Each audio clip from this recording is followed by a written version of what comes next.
Pada video sebelumnya kita sudah belajar uji hipotesis dan menggunakan t-test dan menggunakan z-test.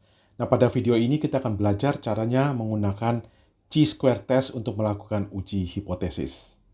Nah, chi-square test atau sesungguhnya biasanya disebut chi-square karena dia memakai simbol chi kuadrat, jadi chi-square atau orang sering sebut memang chi-square test. Ini bedanya dengan t-test atau dengan z-test adalah chi-square test ini menguji variabel yang bersifat kategorikal. Jadi kalau variabel-variabel sebelumnya di t-test dan sebagainya, kita punya angka misalnya usia atau berat badan itu variabel yang angkanya kontinu. Sedangkan variabel kategorikal misalnya jenis kelamin, itu kategorikal, cuma ada laki-laki, perempuan.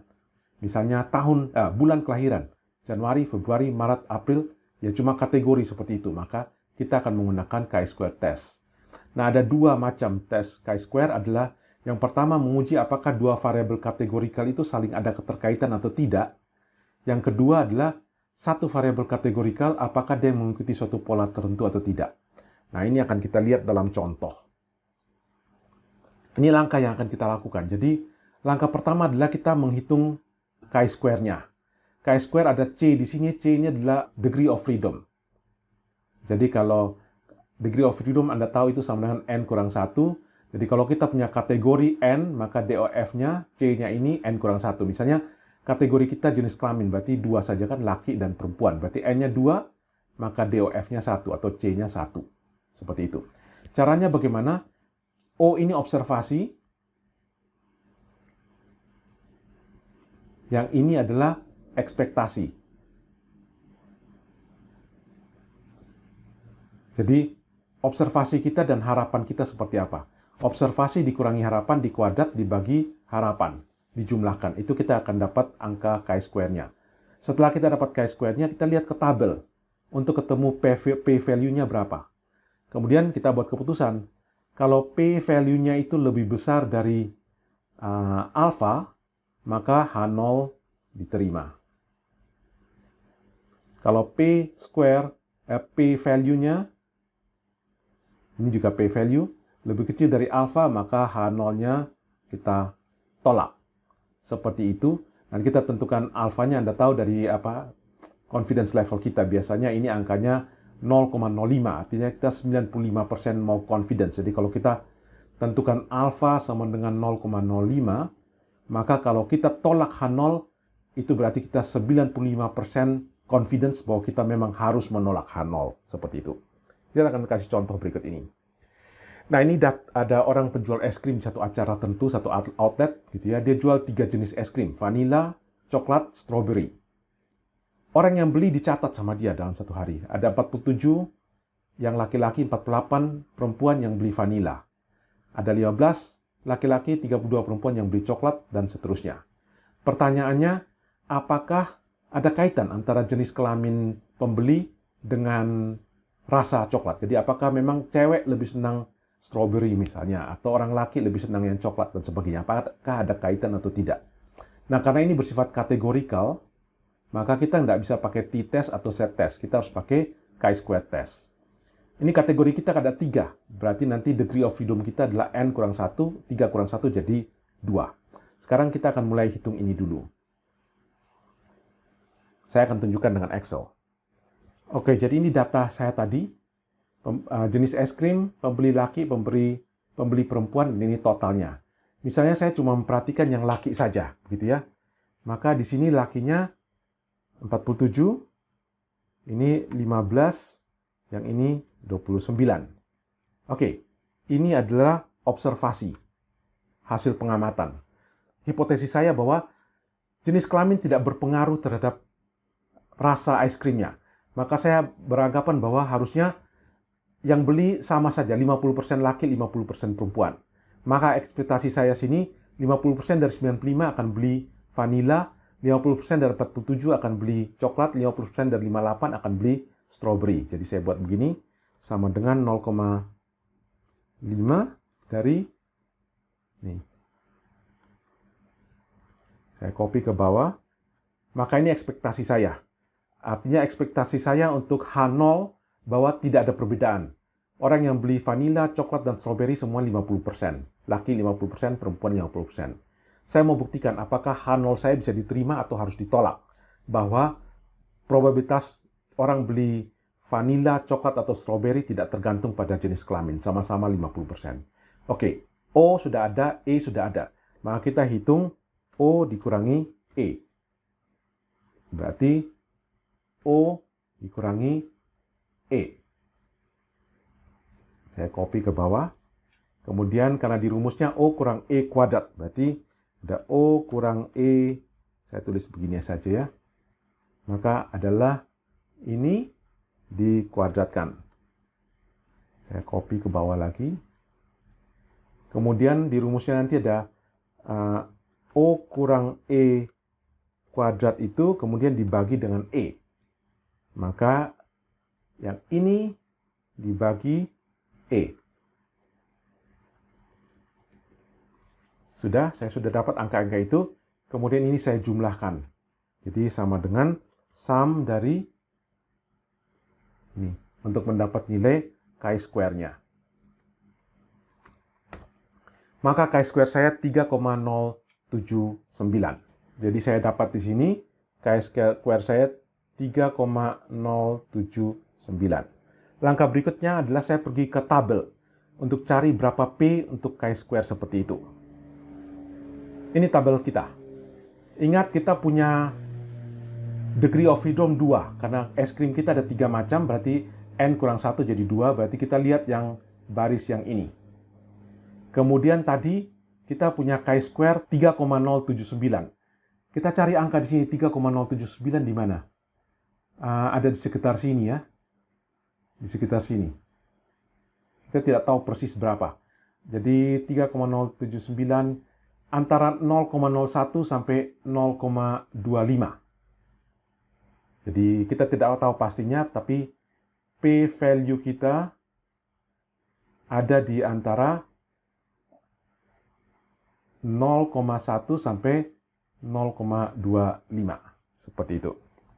Atau saya tulis di sini, P value kita ada di antara 0,1 sampai 0,25. Sekarang saya tulis dulu ya. H0 adalah kita anggap bahwa 50% laki, 50% perempuan. Kalau H1 berarti H0 kita ditolak. Tidak sama yang beli. Nah, Anda lihat di sini kita memakai alfa, katakanlah kita memakai alfa 0,05. Sekarang kita banding P value kita. Apakah P value kita lebih besar atau lebih kecil dari alfa? P value kita ada di range ini, kalau kita banding 0,05 pasti lebih besar dari alfa. Karena P value kita lebih besar dari alfa, maka H0 kita diterima. Artinya kita harus menerima bahwa pembeli es krim ini sama saja antara laki dan perempuan. Jadi tidak ada perbedaan tidak ada kaitan antara jenis kelamin dengan rasa yang akan dibeli, rasa es krim yang dibeli. Demikian caranya kita pakai chi-square. Nah, ini ada contoh lain. Misalnya saya punya data meninggal ini ya, salah ketik. Saya punya data penumpang yang meninggal dan penumpang yang selamat pada kecelakaan kapal Titanic tahun 1912. Kita ingin tahu, apakah karena kapal ini ada kelas 1, kelas 2, kelas 3, apakah persentase yang selamat itu berbeda antara kelas 1, kelas 2, dan kelas 3? Maka saya coba melihat datanya. Nah, saya punya data ini yang saya ambil dari website yang saya tunjukkan di soal tadi. Jadi ada banyak data semua penumpang, ini ada nama-namanya mereka, ada berbagai data. Kita coba perhatikan ini kelas di kapal, kelas kabinnya, ada kelas 3, ada yang kelas 2, ada yang kelas 1, dan ini meninggal atau selamat. 0 berarti tidak selamat, 1 berarti selamat. Saya ingin ambil cuma 2 ini saja untuk melihat datanya. Maka saya sudah kopikan di sini. Ini saya urutkan, ini yang semua yang di kabin kelas 1, kemudian di bawah sini semua yang di kabin kelas 2, ini yang tidak selamat, ini yang selamat. Dan saya sudah hitung, saya dapat seperti ini. Jadi yang di kabin kelas 1 ada 323 penumpang, 200 selamat. Kabin kelas 2 ada 277 penumpang, 119 selamat. Kabin kelas 3 ada 709 penumpang, 191 selamat. Berarti ini observasi kita. Nah, sekarang kita bilang bahwa saya mau uji apakah ada kaitan antara kelas dengan selamat. Maka H0 saya, hipotesis saya adalah tidak ada kaitan. Tidak ada kaitan berarti saya asumsi kelas berapapun kemungkinan selamatnya 50%. Maka ini observasi, saya akan hitung ekspektasi saya. Ekspektasi saya adalah 50% dari penumpang selamat. Oke, ini ekspektasi saya. Saya copy ke bawah. Jadi observasi 200, ekspektasi 161. Observasi 119, ekspektasi sekian, dan seterusnya. Saya akan menguji H0 saya, bahwa kemungkinan meninggal atau selamat sama-sama 50% di semua kelas. Apakah H0 saya bisa diterima atau ditolak? Maka sama, sini kita hitung O kurang E. O kurang E berarti observasi kurang ekspektasi. Kemudian di sini O kurang E kuadrat. Oh, ini saya copy dulu. Ini saya kuadratkan.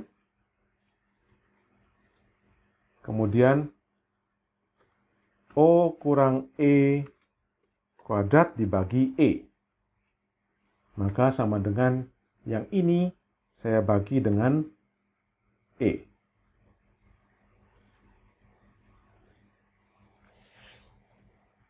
Sekarang saya jumlahkan di sini. Sama dengan sum. Oke, saya dapat 96,83. Ini chi-square saya, 96,84. Katakanlah begitu ya. Chi-square saya dapat 96,84. Sedangkan degree of freedom, karena ada 3 kelas 1, kelas 2, kelas 3, maka N-nya 3, degree of freedom N kurang 1 berarti jadi 2. Sekarang saya pergi ke tabel chi-square saya. Kita kembali di sini lagi ya, karena degree of freedom kita 2. 96,84 ada di mana? Ini 9,21. 96,84 pasti akan ke sana sekali lagi. Akan sangat jauh di sana. Maka lebih kecil, jauh lebih kecil dari 0,01. Kita sebut saja, misalnya kalau 0,001 misalnya seperti itu. Maka kita dapat value 0,01 sangat lebih kecil. Jadi p-value kita itu sangat kecil dibanding 0,01. Bisa jadi 0. Maka kalau kita banding dengan alpha, karena kita tetap pakai alpha 0,05, maka pasti p-value kita jauh lebih kecil dari alpha. Karena p-value sangat lebih kecil dari alpha, maka H0 ditolak. H0 ditolak, akhirnya kita tidak bisa menerima bahwa probabilitas kematian di antara ketiga kelas itu sama. Jadi H0 kita adalah probabilitas kematian di antara ketiga kelas itu sama, ditolak. Artinya ada perbedaan yang signifikan antara kelas 1, kelas 2, dan kelas 3. Probabilitas mati atau probabilitas selamat dalam kecelakaan kapal Titanic. Kita pakai alpha 0,05 berarti kita punya 95% confidence bahwa kita bisa menolak H0. Contoh berikutnya misalnya, ini saya pakai tata yang sama tapi saya bilang, apakah pola penumpang yang selamat pada kecelakaan kapal Titanic itu mengikuti pola yang umumnya terjadi? Yaitu yang selamat di kelas 1, 70%. Yang selamat di kelas 2, 40%, dan yang selamat di kelas 3, 25%. Apakah mengikuti pola seperti ini? Maka kita kembali ke yang tadi, ekspektasi kita bukan 50%, tapi ekspektasi kita yang kelas 1, ekspektasinya adalah 70%, 0,7. Kelas 2 ekspektasi saya 40%, kelas 3 ekspektasi saya 25%. Apakah mengikuti ekspektasi ini? Jadi hipotesis 0 saya adalah pola yang selamat dari kecelakaan kapal Titanic itu mengikuti pola 70%, 40%, 25%. Saya akan menguji apakah benar seperti itu. Maka saya hitung lagi seperti ini, saya ketemu chi-square-nya 3,699. Kita lihat di sini, 3,699 ada di mana? 3,699 ada di sekitar sini. Ya, ada di sekitar sini. Ada di sekitar 0,1 sampai 0,25. Maka kita yakin ini jauh lebih besar dari 0,05 karena kita punya alfa 0,05. Bukan jauh lebih besar, tapi lebih besar dari 0,05. Maka kita bisa simpulkan bahwa H0 diterima. H0 tidak bisa ditolak. Artinya kita menerima hipotesis 0. Hipotesis 0 adalah bahwa pola yang selamat mengikuti 70%, 40%, 25%. Jadi dengan itu kita H0-nya diterima.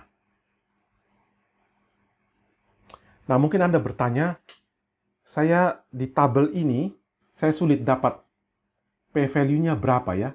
Karena dia ada di tengah-tengah sini. Kita bisa pakai kalkulator. Di internet ada banyak website untuk memberikan kalkulator. Jadi misalnya saya ingin tahu, kalau chi-square saya 3,69, maka p-value saya sesungguhnya berapa? Ini adalah chi-square kalkulator. Kita bisa hitung di sini. Degree of freedom saya 2. Kemudian chi-square saya tadi 3,699. Kita ketemu sini, P-nya adalah 0,1573.